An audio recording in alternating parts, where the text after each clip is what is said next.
Estimados alumnos, les doy la bienvenida y en este encuentro vamos a ver los últimos metales que nos queda del módulo de tóxicos inorgánicos, que son el cromo y el cadmio. Vamos a iniciar con el cromo, vamos a ver sus principales características. El cromo es un metal blanco, grisáceo, dúctil y maleable, que es resistente a los ácidos, protege las superficies metálicas. Es por eso que el sistema del cromado es un sistema de protección muy común, utilizado, y así como hemos visto en las generalidades que la toxicidad de los metales depende de la especie, vamos a ver que el cromo hexavalente es la especie tóxica, no así el cromo trivalente. Con respecto a las fuentes de exposición al plomo, son muy variadas. Pueden ser fuentes naturales, como por ejemplo incendios forestales, o también pueden ser fuentes antropogénicas, como por ejemplo la combustión de materiales, en las industrias de la metalurgia. Vamos a ver que una de las fuentes más importantes es la del curtido del cuero. Y hay que tener en cuenta que esta gran diversidad de industrias que utilizan a este elemento, este mismo queda en los desechos, en los fluentes industriales, que son los que se vierten en las aguas superficiales, produciendo la contaminación. Es por eso que dichos efluentes tienen que ser tratados antes de ser liberados a los cursos de agua. Como les decía, su uso es muy variable, por ejemplo en las industrias galvánicas, en los curtidos de los cueros, en el acero inoxidable, como hemos visto, también en colorantes y pigmentos. Si recuerdan en la clase de plomo, hemos visto que el cromato de plomo era un pigmento muy utilizado en las pinturas, como conservante de madera, como anticorrosivo, entre otros usos. Les había dicho que el curtido es una fuente muy importante porque hay una gran cantidad de curtiembres en nuestro país y el objetivo del curtido es convertir a esas pieles en pieles fuertes y resistentes a la putrefacción para dar como resultado final al cuero. Para ello se utilizan sales de cromo trivalente y el curtido del cromo se realiza en unas especies de piletones, como ustedes pueden ver en la figura, y esos piletones tienen agua con sales de cromo. En esas aguas, si no son tratadas, antes de ser vertidas en los cauces de los ríos, se produce una contaminación ambiental. Bueno, en un inicio dijimos que las especies del cromo tienen distinta toxicidad.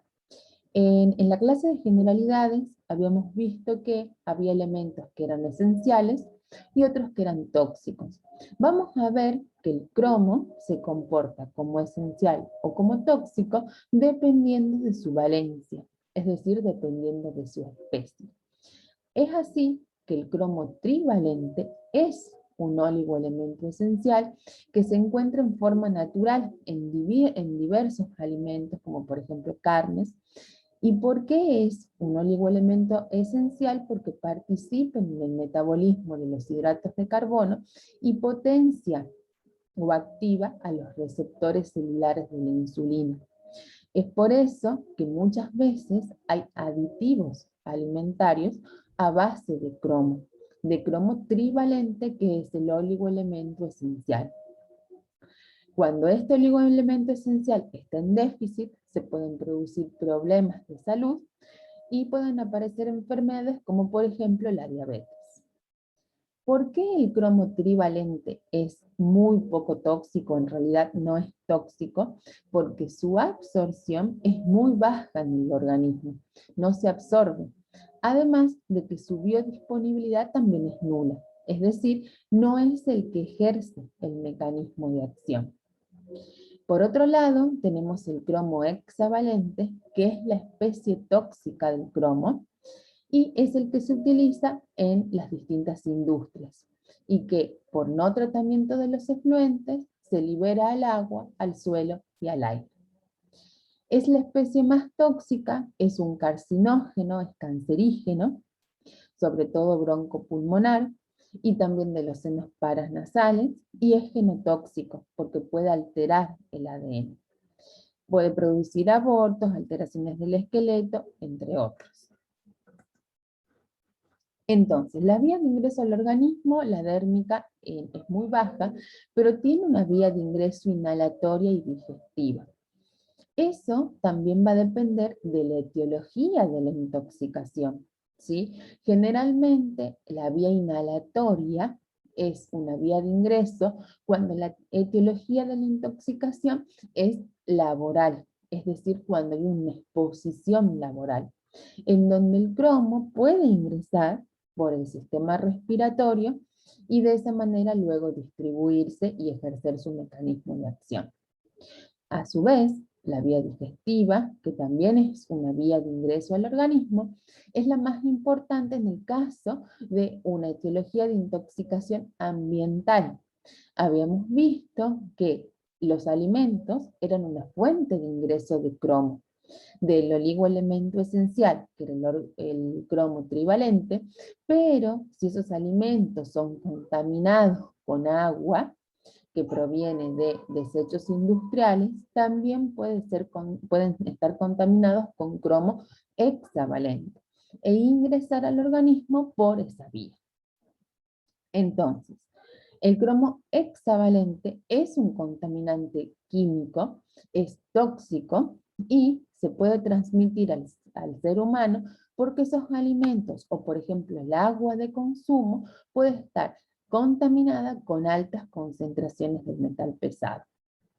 En cambio, el cromo trivalente, que es el oligoelemento esencial, se encuentra de manera natural en diversos alimentos, como por ejemplo carnes, huevos, cereales, frutas y verduras.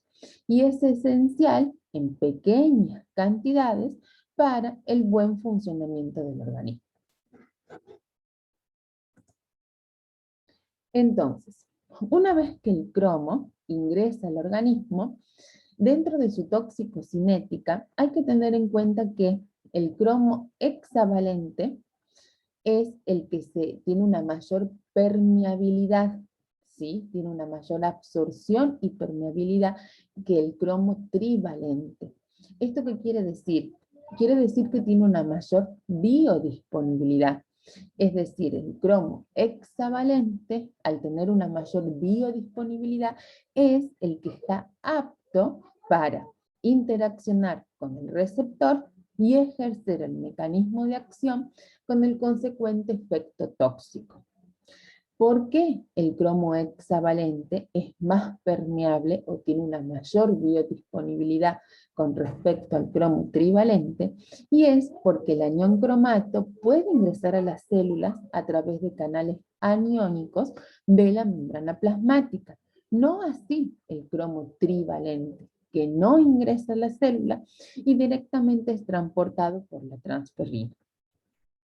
Entonces, cuando la absorción se produce por la vía respiratoria, el cromo atraviesa la membrana plasmática y también puede ser absorbido por el tubo digestivo. Se produce una absorción, o un porcentaje se absorbe y el resto se elimina. El cromo trivalente no atraviesa las membranas y se une directamente a la transferrina, y el cromo hexavalente, que sí atraviesa las membranas plasmáticas, es integrado a los eritrocitos o a otras células transportadoras y es el que se distribuye por todo el organismo. Entonces, vamos a ver que el cromo sí tiene una biotransformación. Ya hemos visto, por ejemplo, que el arsénico y que el mercurio también se biotransforman, no así el plomo. Y en el caso de su biotransformación, ¿cómo sucede? Lo vamos a ver con este esquema, en donde podemos observar lo siguiente. Habíamos dicho que el cromo hexavalente es el que se distribuía unido a las proteínas. Y cuando llegaba a la membrana plasmática de las células, podía ingresar a las células por la unión a receptores aniónicos, ¿sí? Esos receptores aniónicos permiten el ingreso del cromo hexavalente al interior de la célula. Ese cromo hexavalente se biotransforma en el interior de la célula, reduciéndose a cromo trivalente. A su vez, ese cromo trivalente también puede provenir de la vía de oxidación del cromo divalente o 2+. Entonces, el cromo trivalente que se encuentra dentro de la célula y que es el producto de la biotransformación del hexavalente es el que se une a los grupos sulfidrilos y es el que produce, por ejemplo, la alteración del ADN, la peroxidación, y también es el que interacciona con los receptores de insulina. A su vez, también vamos a observar que cuando el cromo hexavalente se reduce a cromo trivalente, pasa por distintos estados de oxidación, que son el cromo 5 y el cromo 4. Entonces, cuando se reduce, pasando por esos estados de oxidación, de 5 a 4, se producen las especies reactivas del oxígeno, que se conocen como ROS. Y esas especies reactivas del oxígeno también son las que producen el mecanismo de acción, alterando, por ejemplo, el ADN. Es por eso que el cromo es teratogénico, es por eso que el cromo es un cancerígeno, porque se producen las especies reactivas del oxígeno, que son las que interactúan con el ADN. Entonces, para que quede bien en claro, vamos a hacer un repaso. Entonces, el cromo hexavalente se transforma en cromo trivalente, se reduce.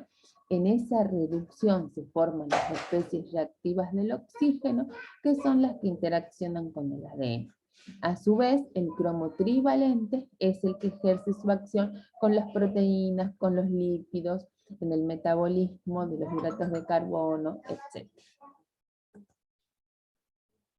Entonces, tiene una semivida y si es administrado por vía oral como dicromato por unas 40 horas, y su eliminación por cabellos y uñas es muy escasa. Con respecto al mecanismo de acción, vamos a volver a ver el mismo esquema. El cromo hexavalente produce lesiones celulares por la formación de radicales libres, ¿sí? Habíamos visto recién que esa transformación o reducción de cromo hexavalente trivalente es lo que produce las especies reactivas del oxígeno, que son las que interaccionan con el ADN. Entonces, el mecanismo de acción se lleva a cabo por las especies reactivas del oxígeno. Dentro de las manifestaciones clínicas,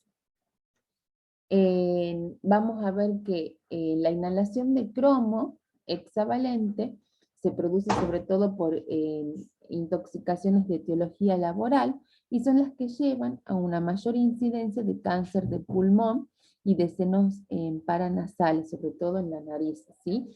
Porque hemos visto que cuando el cromo es absorbido por la vía respiratoria, se produce la acumulación del mismo también por esta vía.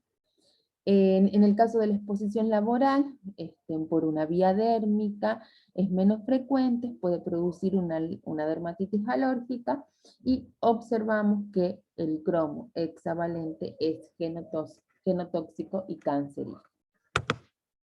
Entonces, esto es un resumen, puede producir daños respiratorios, renales, y la exposición al cromo hexavalente origina una irritación de las vías respiratorias con una ulceración y una perforación del tabique nasal, como pueden ver en esta fotografía. Bueno, esto es un resumen con respecto a los valores que pueden existir en el aire, en los alimentos y en el agua, la exposición dérmica. Y bueno, eso es con respecto al cromo. Tienen un resumen del estaño también, muy poco. Y en segundo lugar vamos a ver al cadmio. El cadmio es un metal pesado que no tiene ninguna función en el organismo. Es decir, no es esencial. Acabamos de ver que el cromo es esencial o tóxico dependiendo de su estado de oxidación. No así el cadmio, ¿sí? El cadmio, al igual que el plomo, no tiene ninguna función en el organismo y es muy tóxico. Y en los últimos años ha tenido un aumento de la casuística, las intoxicaciones derivadas por este metal, debido al incremento en su uso. Es resistente a la corrosión, tiene muchas propiedades electroquímicas, por ejemplo, en la fabricación de pilas y de electrodos. También tiene propiedades para la pigmentación, por eso se lo utiliza en la pigmentación de plásticos. Protege al hierro frente a la oxidación, y siempre se encuentra como subproducto de los minerales de zinc, plomo y cobre. Otra característica del cadmio, al igual que el plomo, es que tiene una vida media en el organismo muy larga, ¿sí? Se acumula en el organismo y tiene una vida media aproximada de 30 años. Es decir, excesivamente grande, como por ejemplo sucede con el plomo. Bueno, tiene fuentes naturales, fuentes antropogénicas. Dentro de las fuentes antropogénicas está la galvanoplastía, las soldaduras, los fertilizantes, que son una fuente muy importante de cadmio, y una fuente muy importante y cotidiana de exposición al cadmio es a través del humo del cigarrillo, ¿sí? El humo del cigarrillo, ya hemos visto que tiene muchos metales pesados y tiene una gran cantidad de cadmio. Es decir, los fumadores tienen concentraciones, aproximadamente el doble de concentración en el organismo de cadmio con respecto a los no fumadores. Bueno, la toxicocinética del cadmio, en su absorción puede ser por vía inhalatoria, que la vía inhalatoria es la vía más importante de absorción, en donde se produce un 15 a un 30% de absorción de la dosis, que se deposita en los pulmones. La vía digestiva también es importante, pero se absorbe menos del 5% del cadmio de la dosis, es decir, que es una vía secundaria. Y acá hay un concepto muy importante que ya lo vimos en las generalidades, y es el siguiente. La absorción de cadmio aumenta cuando hay un déficit de hierro o de calcio. Nosotros habíamos visto que había una interdependencia entre los metales. Y en esa interdependencia habíamos visto que había metales que se absorbían en mayor proporción cuando había un déficit de metales esenciales. Este es un ejemplo. Cuando hay un déficit de hierro o de calcio, esto lleva a un aumento de la absorción de cadmio, porque utilizan los receptores que están vacíos porque no están los metales esenciales, y de esa manera aumenta su absorción. Y la vía dérmica es una vía también insignificante con una absorción de la dosis menor al 4%. La distribución circula unido a la hemoglobina, a la albúmina, y acá viene otro concepto muy importante, y es que circula unido a las metalotioneínas, que son unas proteínas que también la vimos en la primera clase. El cadmio induce la síntesis de metalotioneínas. Habíamos visto que eran unas proteínas de bajo peso molecular muy ricas en grupos sulfidrilos. Entonces, por eso, el cadmio se une a ellas y circula unido a ellas. Otra característica del cadmio es que se puede acumular, al igual que el plomo. ¿Y se acumula en dónde? En el hígado, en la corteza renal y en el músculo, a diferencia del plomo que se acumula en el hueso. Esta acumulación hace que tenga una vida media de 10 a 30 años. No se biotransforma, ¿sí? El cadmio no se biotransforma, pero induce la síntesis de metaliotoneínas a las cuales se une y ese complejo se va acumulando en los tejidos. Pero al igual que el plomo, el cadmio no se biotransforma.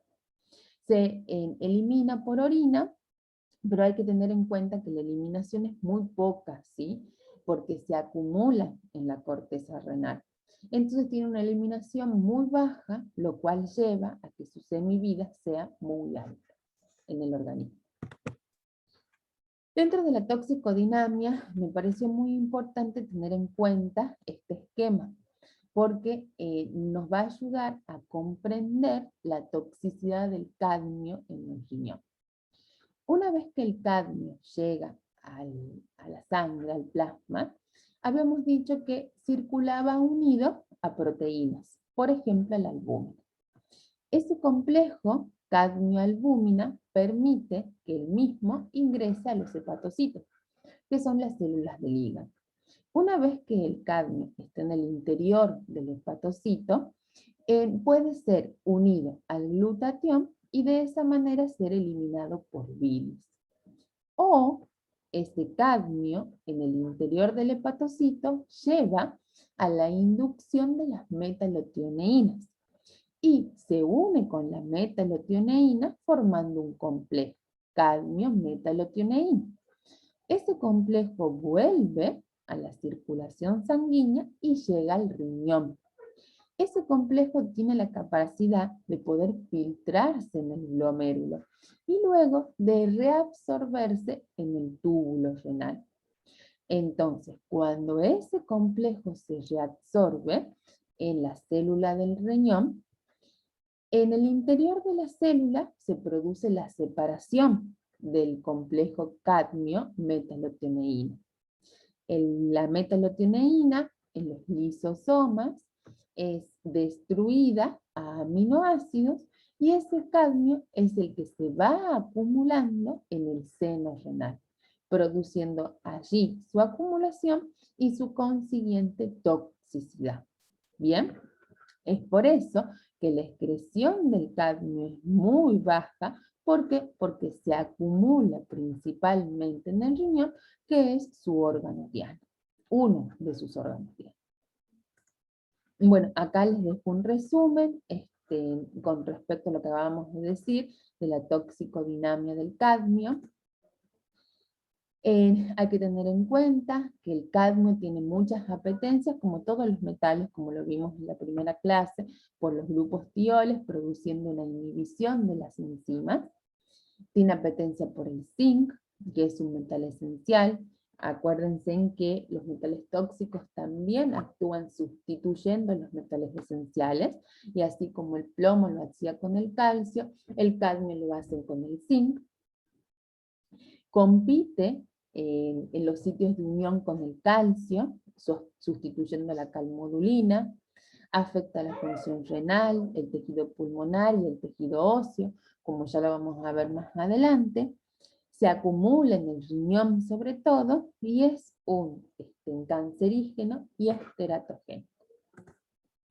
Hay una enfermedad que se conoce como la enfermedad de Itai-Itai, que es Itai-Itai significa ai-ai en japonés. Esta enfermedad se produjo porque una minería tiraba todos sus efluentes, que tenían una gran concentración de calcio, a un río, que era el río Jitsu en Japón, y el agua que provenía de ese río era utilizada para regar en los arrozales. Esta población tiene su alimentación o su dieta se basa principalmente en arroz. Entonces consumían todos los días arroz que tenía bioconcentrado calcio. De esta manera se produjo la intoxicación de cientos de personas. Esta enfermedad se caracteriza por tener o por expresarse con múltiples fracturas y tiene una combinación de osteoporosis y osteomalacia con daño en el riñón. Entonces, ¿por qué se produce esto? Porque el cadmio lo que hace es favorecer la pérdida de calcio y fósforo en la orina, y esto es lo que produce la fragilidad en los huesos, con las consiguientes fracturas, que es lo que se conoce como la osteomaliasis. A su vez, el cadmio impide la hidroxilación de la vitamina D, entonces interfiere en la absorción de calcio, del metabolismo del colágeno, y todo esto lleva a los dolores agudos, a las fracturas y a la osteomalacia. Bueno, por último, les dejo un breve repaso para que les sirva para estudiar tanto para el parcial como para el final, de lo que hemos visto de los metales pesados, de las metalotineínas, de las especies químicas, de los radicales libres. Así que bueno, y al último les he dejado un cuadro comparativo con los distintos metales pesados y la afección y cómo se produce en la exposición laboral. Bueno, espero que haya sido de su interés. Con esta clase culminamos el módulo de tóxicos inorgánicos o metales. Hemos expuesto 5 de ellos, que son los más importantes desde el punto de vista de la toxicología, y cualquier duda que tengan se pueden comunicar a través del foro, del aula virtual o por correo electrónico.